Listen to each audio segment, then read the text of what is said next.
तो ताजिर बरादरी इस बजट में अपने लिए क्या रिलीफ देख रही थी, इसी पर हम बात करेंगे। हमारे साथ मौजूद हैं सदर FPCCI मियां अंजुम निसार। अंजुम निसार साहब, फरमाइएगा सनत और तिजारत की तरक्की के हवाले से पेश किए जाने वाले जो आदाद शुमार हैं बजट में, उससे आप किस हद तक मुतमईन हैं? ख़ासकर अगर हम बात करें कि 1 लाख की जो ख़रीदारी है उस पर विदहोल्डिंग टैक्स की छूट और पॉइंट ऑफ सेल पर सेल्स टैक्स की शरह में 2% कमी की गई, इससे कारोबार को कितना फ़ायदा पहुंचेगा?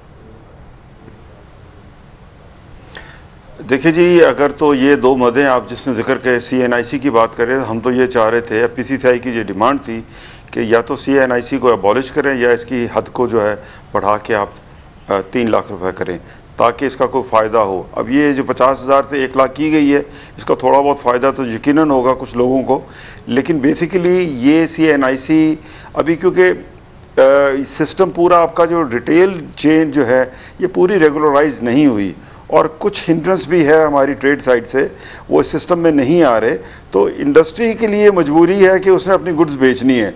अब वो अगर डॉक्यूमेंटेशन करते हैं लेकिन आगे कोई अगर चेन कंप्लीट नहीं है तो उसमें एक रुकावट आती है इंडस्ट्री के लिए जो ऑलरेडी डॉक्यूमेंटेड है।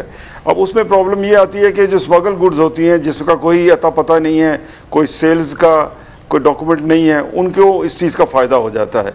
या तो हमारे मुल्क में ऐसी कोई हालात हो कि हम स्मगल गुड्स को 100% इंश्योर करें कि हमारे मुल्क में ना आए, लेकिन जबकि वो सरेआम बिक रही हैं, तो मैं समझता हूँ कि इसका जो है डॉक्यूमेंटेड इकोनॉमी को नुकसान होगा जी।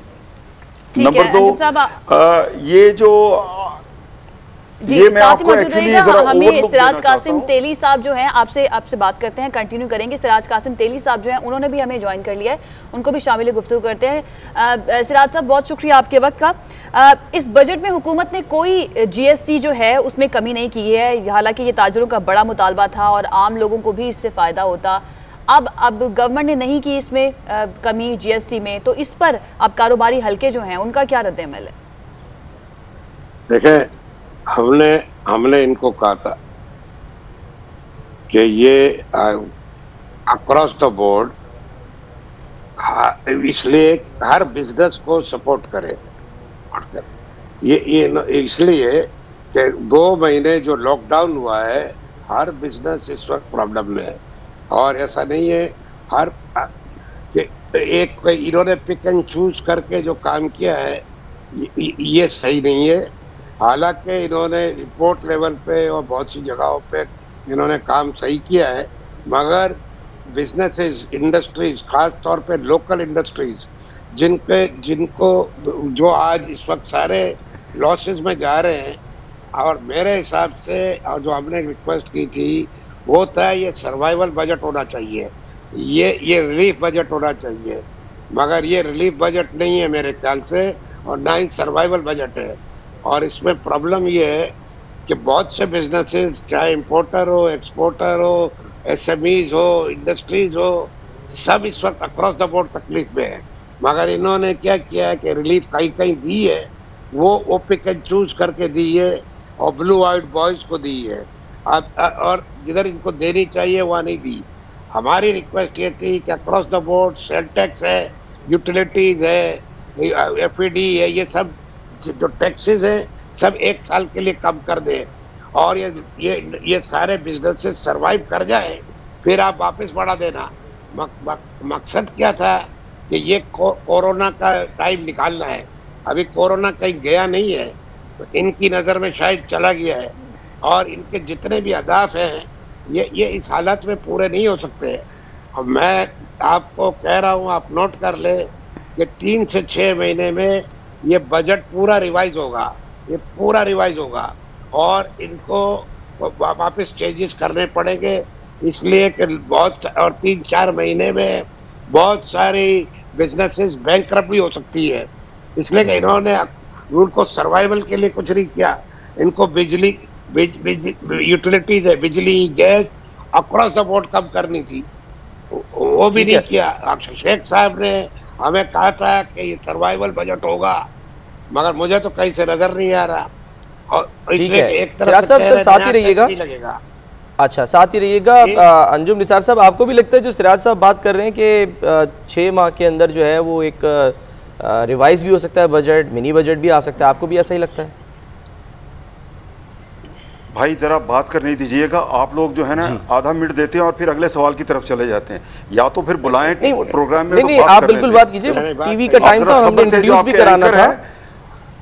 जी जी जी जी जी अंजुम साहब, थोड़ा जरा वक्त जरा मुख्तसर होता है, इसलिए कोशिश होती है कि सबका पॉइंट आ जाए। देखें जब बुलाएं तो बात करने दें। सर आप बात कंटिन्यू रखिए, कट ना किया कीजिए। अब मेरी बात सुन लीजिए, मेरी बात सुन लीजिए, मैं आपको पूरा आउटलुक देना चाह रहा हूं। आप एक सवाल करते हैं CNIC और अगले सवाल की तरफ चले जाते हैं, ये ना करें। ये जो बजट दिया गया है ये टोटली हम इसको रिजेक्ट करते हैं, ये हमारी ज़रूरियात को पूरा नहीं करती। बिजनेस कम्युनिटी को जो एक दिन पहले जो इकोनॉमिक सर्वे था उसमें भी ये आस उम्मीद दिलाई गई थी कि जी हम इस बजट में बहुत सारी चीज़ों को एड्रेस करेंगे। कोरोना ने हमारी एक मईशत को हिला के रख दिया है और 3 महीने हमने कारोबार किया है, सैलरीज दी हैं पल्ले से, मार्कअप दिया है पल्ले से, 12.5% प्लस स्प्रेड दिया है, 8% नहीं दिया, 12.5% के ऊपर स्प्रेड दिया है, 14-15% हमने मार्कअप दिया है और डिटेंशन डेमरेज चार्जेस वगैरह दिए हैं। Business community before the budget हमारी कमर पहले ही टूट चुकी थी। अब कोरोना पीरियड ये है, जुलाई और अगस्त में भी इसने जो है ना पीक पे जाना है। इट मीन्स कि अगले 3-4 महीने भी क्राइसिस के हैं। लिक्विडिटी क्रंच का शदीद बहरान है। अगर हमने कारोबार चलाने हैं तो गवर्नमेंट को चाहिए था कि एक तो लिक्विडिटी क्रंच को ख़त्म करती और भले मिनी बजट ही लाते लेकिन एक दफ़ा कुछ रिलीफ देते।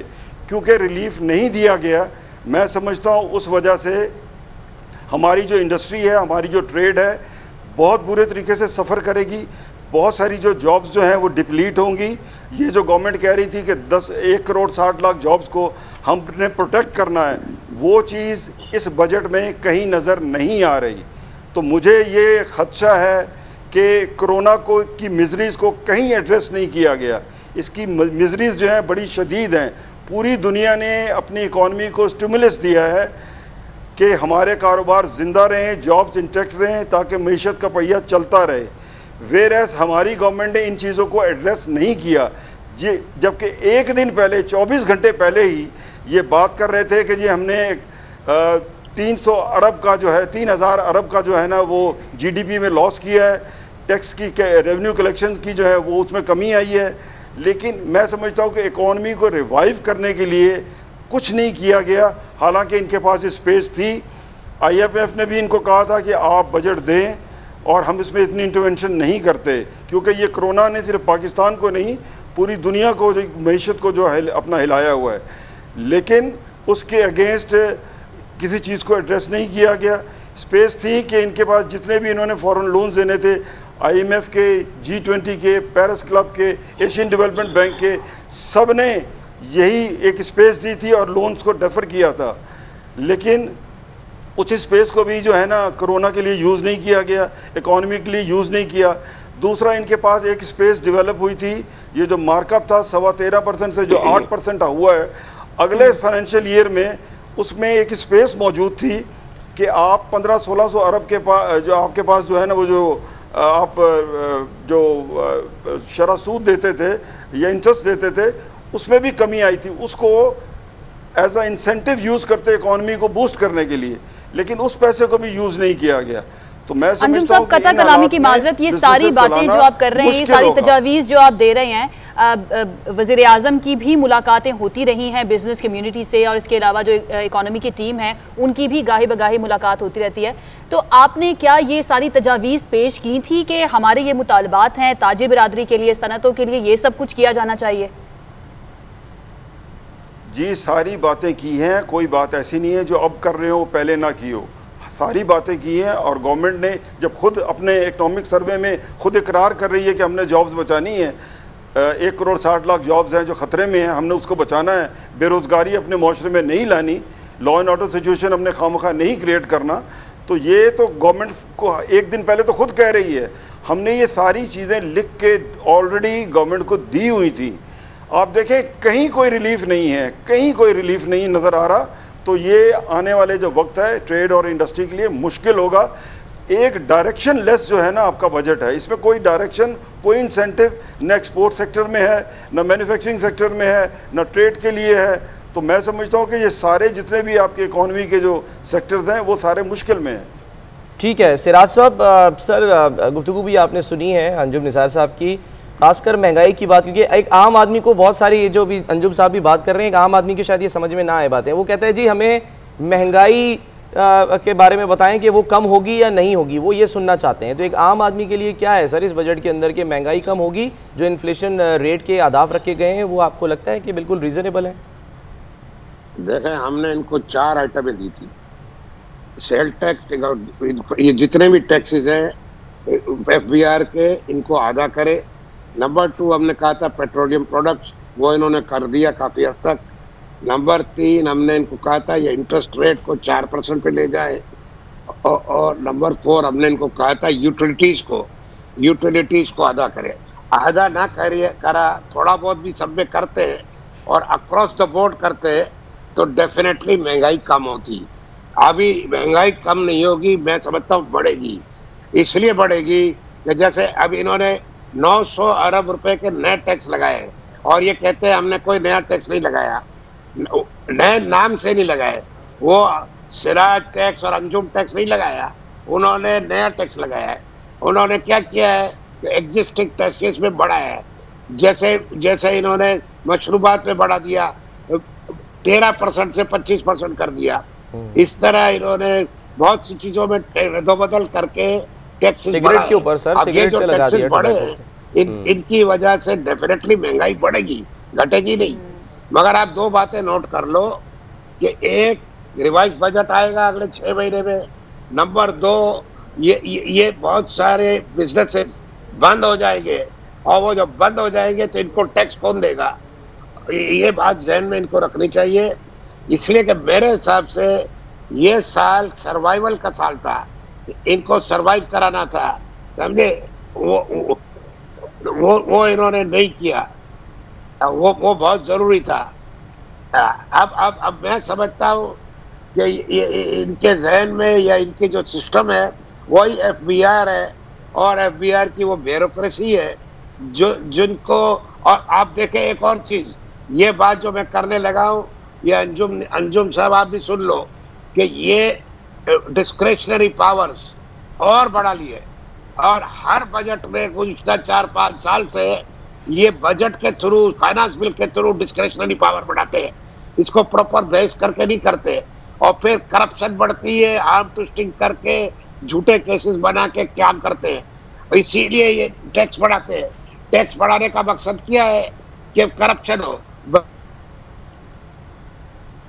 ठीक है सिराज साहब की आवाज़। अंजुम साहब फाइनली सर मुख्तसरन बता दीजिएगा कि सरकारी मुलाजमीन एक्सपेक्ट कर रहे थे कि शायद थोड़ा बहुत ही कुछ उनके जो है वो पेंशन में और जो उनकी तनख्वाहें उसमें इजाफा हो, लेकिन ऐसा किया नहीं गया। ये मुमकिन था, ये हो सकता था?